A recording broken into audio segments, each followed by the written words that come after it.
Tuloy sa Huwebes ang pagdinig ng Senate Blue Ribbon Committee sa flood control scandal, pero tila mapupurnada ang hinihintay na pagharap ng 18 nagpakilalang ex-Marines. Narito ang agenda report ni Dexter Ganibe ng Abante, live mula sa Senado. Dexter. Tuloy o hindi tuloy? Yan ang malaking tanong ngayon, Pinky. Nakakalito man, pero ang tiyak, batay sa paunang investigasyon, hindi tuloy ang imbitasyon sa 18 Maleta Boys, pero tuloy ang investigasyon sa Huwebes. Lunes pa lang, nilabas na ng Blue Ribbon Committee ang notice para sa isasagawang hearing sa flood control scandal sa June 4, alas 10 ng umaga. Pero taliwas ito sa inanunsyo ni SP Alan Peter Cayetano noong nakaraang linggo na isang subcommittee na pangungunahan ni Senator Rodante Marcoleta ang magsasagawa ng pagdinig. Kabilang sa inimpormahan ang mga bagong vice chairperson na sina Marcoleta at Jinggoy Estrada at mga miyembro na mula sa mayorya. Dahil wala pang naihahalal na miyembro mula sa minority, lahat ng Solid 11 ay imbitado. Pero nitong umaga binunyag ni Atty. Levito Baligod na binawi ng Blue Ribbon ang imbitasyong idinaan sa kanya para sa tinaguriang 18 Maleta Boys na sumipot sa pagdinig.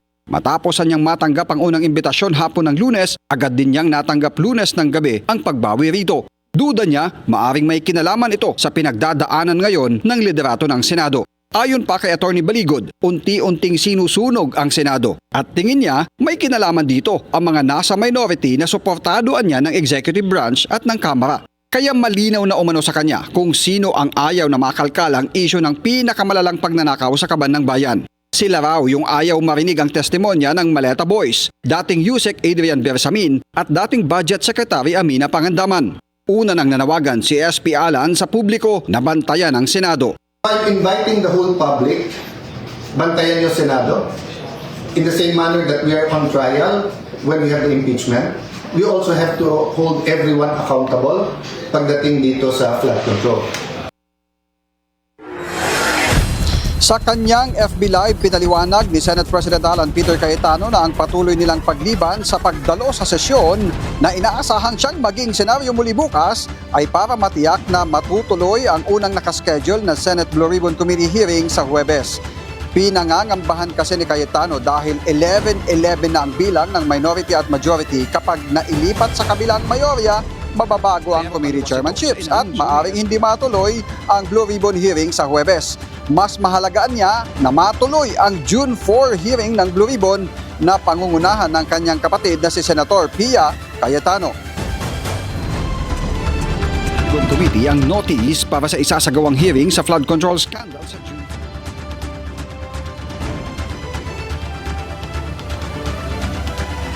Pinky, ito ang tiniyak ni Senator Peter Alan Cayetano sa kanyang naunang FB Live kaninang hapon na ano pa man ang mangyayari, asahan na maaring asahan bukas ng alas 3 ng hapon na wala ulit sisipot ng mga taga-mayorya dahil gusto nga nilang matuloy ang hearing ng Blue Ribbon sa Huwebes. Pinky.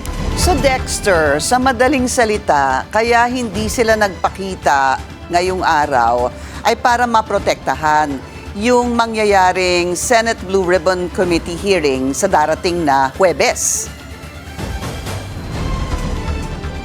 Dahil nais nila, ito ay bahagi ng kanilang pagprotekta doon sa katotohanan para mailahad umano sa publiko ang dapat na mailahad sa Huwebes. Dahil kung sila ay papasok, maaring magkaroon ng anumang legal na aksyon ang minorya para makuha nila ang majority, na kapag hawak na nila yung majority ay maaring mabago ang mga chairmanship at kapag nangyari yun, maaring mapornada ang inaasahang paglalahadaan niya ng katotohanan sa flood control scandal. Pinky.